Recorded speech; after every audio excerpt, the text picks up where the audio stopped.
Okay, well, good afternoon and welcome to Bea Remembers. It's June 25th, 2017. I almost said 1972 because it's 45 years to the day that my sister Diane and brother-in-law Jerry were married, so that's why. Speaking of Jerry Bedrin, his father served beautifully in World War II, actually at Normandy, Mary Bedrin. And today we're going to talk with Bea about World War II and some of her memories. We've had conversations over the years, and I thought it would be interesting to kind of go a little bit further. So, Mom, let's start with December 7th, 1941, and your memories of that day. Yes, I remember it like it was yesterday. It was a Sunday, and my cousin Marvin knew, who eventually did serve in the service overseas, took Annette and I, my sister, to the movies. Pretty sure it was the Slater Theater. Unfortunately, I don't remember the movie, but I remember coming home and walking on Catherine Street, Marvin, Annette, and I, and all of a sudden everybody was talking Pearl Harbor, Pearl Harbor. We had no idea what they were talking about. And once we came home, I guess my father must have had it on the radio, and we heard that Pearl Harbor was bombed, and it was terrible, and that war was declared. Well, that started the ball rolling. I was quite young at the time.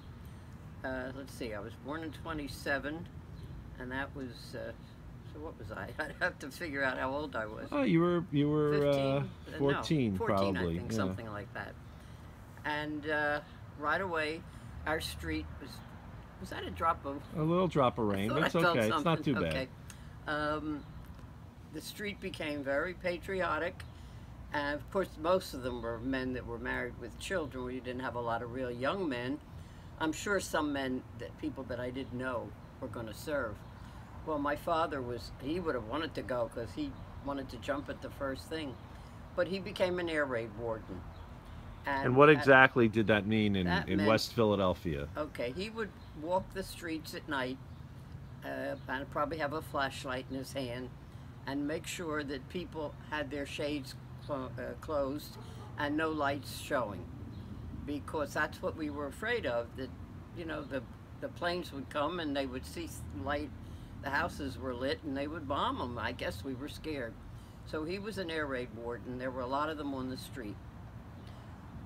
That was very, very vivid. Mm-hmm. I can remember that so clearly. So prior to December 7th, 1941, war was raging throughout Europe for really about 2 years, and in 1940 the Germans bombed England, so the Battle of Britain had happened, and there had been some other battles.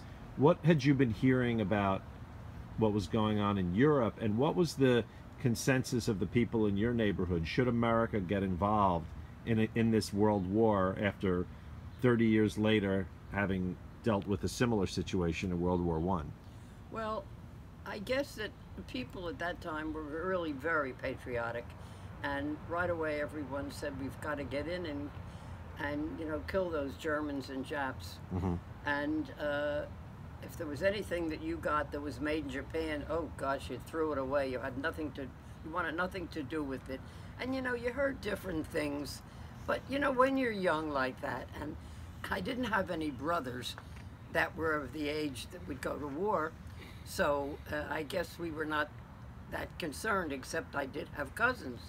And as I said, my cousin Marvin was the one that took us to the movies that day.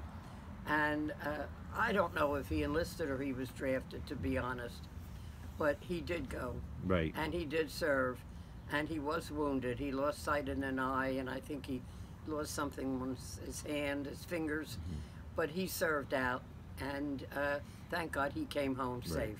But someone in your family didn't. What Yes. happened there? And my mother's nephew from Bayshore, Long Island, Leon Friedman, was my Aunt Jenny and Uncle Morris's son.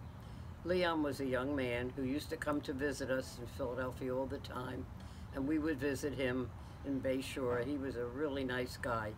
I don't know if he joined up or he was drafted. That I don't know. But he was I think a tail gunner, and he was lost in action. He was missing in action. He was never found, The day we got the news, I was on the porch on Catherine Street where I grew up, and we got a call from my cousin in Long Island telling us that Leon was missing. Well, we still had hope, but he was never found. Mm. And to this day, a cousin of mine who now lives in Arizona, my cousin Roz, they were in, stop it a minute. I have exactly where his name is. All right, we can come back to that. Yeah, It's we'll okay. come back to that. But he was never found. But they lived in Bayshore, and they were active people in the synagogue because there weren't that many Jewish people. Right. And we went out to Bayshore years later, and we were in that synagogue, and there was a stained glass window with Leon's name on it. Oh, that's nice. And we didn't have a camera with us like Right. we do today. Well, speaking of being Jewish in Philadelphia, now obviously the Holocaust at the same time was happening throughout Poland and Austria and all over Germany, and the Jews obviously were suffering greatly. What did you know as Americans in the early 1940s about what was happening? Were there whispers? What was discussed? There were things people talked about, but we didn't have anybody in Europe that was, being persecuted that we knew of. But I'm sure there were people that were.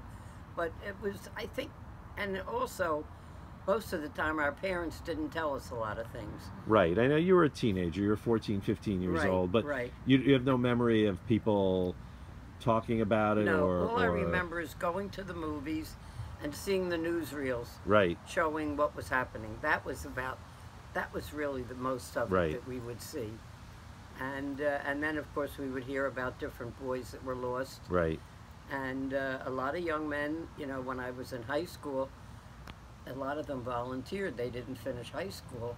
And some of them did, but they didn't want to go to college. They went right in the service. A lot of them did volunteer. Some were drafted, of course, and some volunteered. Was there a lot of patriotism as far as FDR and people believing in him?